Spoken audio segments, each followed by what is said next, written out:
Welcome to our channel in Focus Study. So in this video we will discuss the most important question of BCOC 132 which is Foundation of Indian Business. ठीक है, तो इसमें हम book cover करेंगे. ठीक है, important question भी बता दूंगा मैं. बुक कवर करते हैं. ठीक है, तो कोशिश करेंगे कि बुक ब्लॉक 1 आज कवर करें. ठीक है, और पेपर तक हम सारे ब्लॉक कवर कर लेंगे क्योंकि आपकी नीड होती है कि आपको आंसर्स चाहिए. सो आंसर्स के लिए हमें बेस्ट क्या है, बुक्स को कवर करना. बिकॉज बुक में क्वेश्चन के साथ आंसर भी मिल जाएंगे हमें. इसलिए मैं बुक की सीरीज़ स्टार्ट कर रहा हूँ ताकि हमें क्या मिल जाए, आंसर्स भी इनके साथ में मिलते जाए. सो मैं बताता जाऊँगा कौन सी यूनिट से कौन सा क्वेश्चन इंपॉर्टेंट है, फिर समझा भी दूंगा इसको. सो पहला यूनिट है हमारा इंट्रोडक्शन टू बिजनेस. सो इससे हमें इंपॉर्टेंट क्या है, लाइक ह्यूमन एक्टिविटीज़ में एक तो इकोनॉमिकल एक्टिविटीज़ होती है और एक नॉन इकोनॉमिकल एक्टिविटीज़ होती है.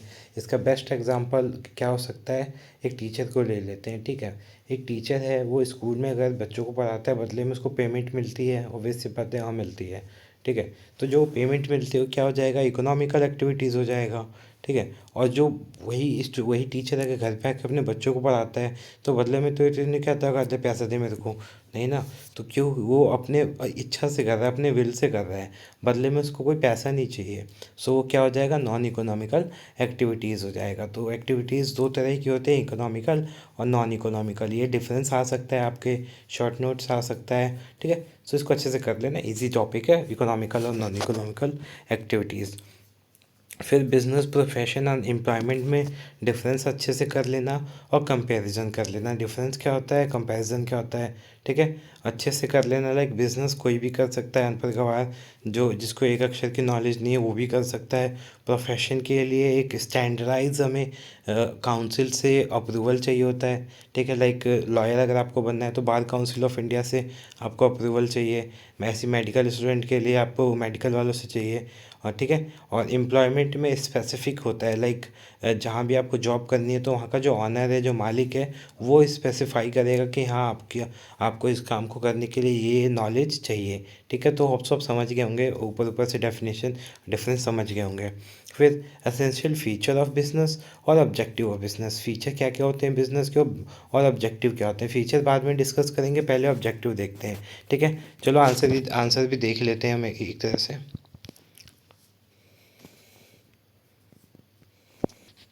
ठीक है, तो ये इकोनॉमिकल और नॉन इकोनॉमिकल एक्टिविटीज़ का बहुत अच्छा सा दे रखा है आंसर. ठीक है, तो आप इसको फॉलो करो, आपको आंसर्स की ज़रूरत नहीं है. ठीक है, ये फॉलो करोगे इसलिए आपको सारे आंसर्स मिल जाएंगे. सो मीनिंग में आपको, these are the activities which are performed for financial gain. These activities generate revenue which may provide financial stability to the organization, for example working in the factory. और non economical क्या होता है, these are the activity which are perform to fulfil social, ठीक है, psychological and mental necessities. For example functioning of NGO. ठीक है, purpose क्या होता है कि इनका फाइनेंशियल मोटिव होता है, इसका क्या होता है, सोशल एंड मेंटल होता है.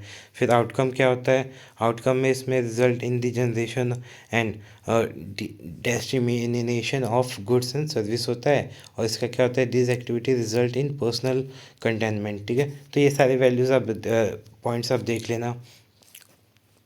अब आते हैं हमारे सेक्टर्स. हो गया सेक्टर, 3 सेक्टर होते हैं, प्राइमरी, सेकेंडरी और टेरिटरी.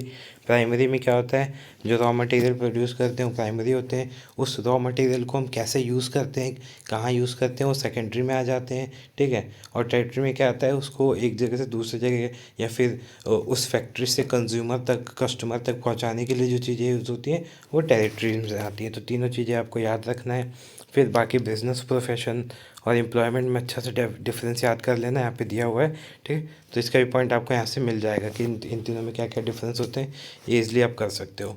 आते हैं अपने एसेंशियल फीचर ऑफ बिजनेस. सो पहला क्या है, डीलिंग गुड्स एंड सर्विस. जो मेन फीचर होता है बिज़नेस का वो डीलिंग होता है कि कैसे ये गुड्स एंड सर्विस में डील कर रहा है. ठीक है, तो ये पहला फीचर हो जाएगा. दूसरा फीचर क्या होगा, प्रोडक्शन एंड और एक्सचेंज. ठीक है, प्रोडक्शन करना होता है और एक्सचेंज करना होता है. किस चीज़ का एक्सचेंज, गुड्स एंड सर्विसेज का. फिर कंटिन्यूटी एंड रेगुले ठीक है, तो डीलिंग करता है. A single transaction shall not be treated as business. वही बात है कि कोई सिंगल ट्रांजेक्शन को हम बिजनेस ट्रीट नहीं कर सकते. लाइक मैं गया और मैंने अपना घर से रद्दी के पेपर उठाए और कबाड़ी वालों को बेच दिया मैंने। सो मैं बिज़नेसमैन थोड़ी ना बन जाऊँगा कि हाँ मैंने अपने रद्दी को बेच के मैं बिज़नेसमैन बन गया, ठीक है। तो वो तो मेरा डेली की एक्टिविटीज़ में आ जाएगा। सो जो बिज़नेस होता है उसमें रेगुलर बेसिस पे ट्रांजैक्शन होनी चाहिए, तो वो बिज़नेस कंसिडर किया जाता है, ठीक है। वरना वैसे हम कबाड़ी वाले कंसिडर किए जाएंगे। नेक्स्ट है हमारा प्रॉफिट मोटिव। अब ऑब्वियस सी बात है, कोई भी बिज़नेस हो तो उसका मेन मोटिव क्या होता है, प्रॉफिट अर्निंग होता है। अगर कोई बोल रहा है कि हाँ मैं प्रॉफिट नहीं करना, हाँ मुझे सोशल रिस्पॉन्सिबिलिटीज़ को निभाना है, तो भैया उसको बोल देना कि वो 2-3 दिन में उसका बिज़नेस बंद होने वाला है। क्योंकि कोई भी बिज़नेस बिना प्रॉफिट के चल ही नहीं सकता, और चलेगा भी तो लॉस कितना लेगा, ठीक है। एक टाइम पे आके बंद हो जाएगा। बायजूस का एग्जांपल ले सकते हो आप। बायजूस जो अपनी चला रही है ना, वो बहुत ज़्यादा लॉस में चला रही है। आप उसका साइट जाके चेक करोगे, सो बायजूस का इतना ज़्यादा लॉस है, मेरे को समझ में नहीं आता उसके ऑनर झेल कैसे है इतना लॉस, ठीक है। तो कोई भी बिज़नेस होगा तो उसका मेन मोटिव क्या होता है, पैसे कमाना, ठीक है। ऑब्वियस सी बात है, इसमें दुनिया में कोई भी बिना पैसों के कोई काम कर ही नहीं सकता, तो बिज़नेस तो भूल ही जाओ कि ऐसे करेगा। फिर उसके बाद है, अब पैसे कमाना काम है तो पैसे कमाने में रिस्क भी होता है, ऑब्वियस सी बात है, रिस्क होगा ही होगा, ठीक है। सो बिज़नेस का एक फ़ीचर ये भी है कि इसमें रिस्क होता है, ठीक है। और रिस्क वही लेता है जो प्रॉफिट अर्न करना चाहता है, और प्रॉफिट वही अर्न करता है जो रिस्क लेता है। तो आपको भी रिस्क लेना चाहिए हर चीज़ में, ठीक है। सो फिफ्थ पॉइंट हो जाएगा एलिमेंट ऑफ रिस्क। अब ऑब्जेक्टिव क्या होता है, ऑब्जेक्टिव का मतलब हम क्यों करते हैं बिज़नेस। तो पहला पॉइंट तो यही हो जाएगा कि मतलब 3-4 तरह के इसमें ऑब्जेक्टिव होते हैं, आपने 12th में भी पढ़ा होगा। पहला इकोनॉमिकल ऑब्जेक्टिव, दूसरा सोशल ऑब्जेक्टिव, और तीसरा ह्यूमन ऑब्जेक्टिव, ठीक है। तो सबसे पहले इकोनॉमिकल की बात करते हैं। इकोनॉमिकल में क्या होता है, पहला होता है अर्निंग ऑफ सेटिस्फैक्ट्री प्रॉफिट। जितना ज़्यादा हो सके हम सेटिस्फाई हो सके प्रॉफिट से, वो कमाना, ठीक है। पहला पॉइंट ये होगा कि ज़्यादा से ज़्यादा प्रॉफिट कमाना। दूसरा, exploring new market and creation of more customers.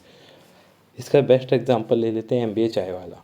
तो उसने क्या किया, उस बंदे ने एक कोई कैफ़े खोला, ठीक है। अब वो चाहता तो एक ही पे सिमट के रह जाता, बट उसको प्रॉफिट ज़्यादा कमाना था। तो उसने क्या किया, नए नए मार्केट में घुसा वो, ठीक है। नई नई चीज़ें इंट्रोड्यूस करी उसने, ठीक है। तो ये इसका कोई भी बिज़नेस होता है उसका ऑब्जेक्टिव होता है एक्सप्लोर करना, मार्केट को कैप्चर करना, ठीक है। फिर उसके बाद ग्रोथ एंड एक्सपेंशन। इसमें एक और एग्जांपल ऐड कर देता हूँ मैं, और शाओमी का एग्जांपल ले सकते हो। Xiaomi as a mobile brand India में एंटर किया इसने, ठीक है। फिर धीरे धीरे इस हर सेक्टर में धीरे धीरे घुसने लगी। ऑडियो सेक्टर को इसने धीरे धीरे कैप्चर करने लगा, ठीक है। फिर होम जो एसेंशियल होते हैं उसमें करने लगा, एसेसरीज़ में करने लगा, ठीक है। सो ये हम इसका बेस्ट एग्जांपल शाओमी से ले सकते हैं, ठीक है। दूसरे थर्ड पॉइंट है ग्रोथ एंड एक्सपेंशन। ऑब्वियस सी बात है, आप अगर मार्केट में एक्सपेंड कर रहे हो तो इसका मतलब आप ग्रोथ कर ही रहे हो, क्योंकि जो ग्रोथ नहीं करेगा वो मार्केट एक्सपेंड कैसे कर पाएगा, नहीं कर पाएगा। फिर मेकिंग इनोवेशन एंड इम्प्रूवमेंट। अब देखो, जो बिज़नेस इनोवेशन पे ध्यान देगा वो चलेगा, जो नहीं देगा वो नहीं चलेगा। इसका बेस्ट एग्जांपल मैं देता हूँ, नोकिया ही लेके चलते हैं हम। नोकिया ने क्या किया, नोकिया एक टाइम पे अब मार्केट का जो शेयर था 90-80% कब्जा कर रखा था नोकिया ने। बट नोकिया की गलती ये थी कि उसने इनोवेशन को ध्यान नहीं दिया। उस टाइम जब नई नई चीज़ें आने लगी, बट नोकिया को ये बिलीव हो रखा था कि हाँ लोग अभी भी वो पुरानी चीज़ें, पुराने फीचर से खुश रहेंगे, बट लोगों ने ऐसा नहीं किया। लोगों को चाहिए होता है लेटेस्ट चीज़ें। अब नोकिया ने इनोवेशन पे ध्यान नहीं दिया, और जो पुरानी नई कंपनीज थी उन्होंने थोड़ा सा इनोवेशन में इन्वेस्ट किया, और देखो उनकी कंपनीज कहाँ चल गई है आज। और आज नोकिया रो रहा है। तो इसका फोर्थ पॉइंट यही है कि making innovation is must for any business, ठीक है। फिर सोशल रिस्पॉन्सिबिलिटीज़ में क्या आता है आप देख लेना, ठीक है। इजी इजी से पॉइंट है। और ह्यूमन ऑब्जेक्टिव में ये होता है कोई भी बिज़नेस हो वो इतना भी ना गिर जाए कि हर चीज़ में उसको प्रॉफिट अर्निंग दिखाई दे, ठीक है। लोगों की हेल्थ, लोगों के सेटिस्फैक्शन से ऊपर वो अपनी प्रॉफिट को रखे, तो ऐसा नहीं होना चाहिए। उसको ह्यूमन के ऊपर भी ध्यान देना चाहिए, लोगों के ऊपर, अपने एम्प्लॉयज़ के ऊपर भी ध्यान देना चाहिए। सो यहाँ पे हमारा यूनिट 1 कवर होता है। इसके सारे इंपॉर्टेंट क्वेश्चन मैंने आपको बहुत अच्छे से समझा दिए, ठीक है। इससे बाहर तो पहला यूनिट से कुछ आएगा नहीं, ठीक है। यही था हमारा। बाकी इसमें एक और चीज़ था, इंडस्ट्री आप देख लेना। लाइक इंडस्ट्री को कैसे क्लासीफाई कर सकते हो, ये नहीं आता है वैसे। जो आता है उसमें से ठीक है, इससे नहीं आएगा कुछ, ठीक है। मैंने ये बता दिया था जो भी था, हो गया। अब आते हैं यूनिट 2 पे।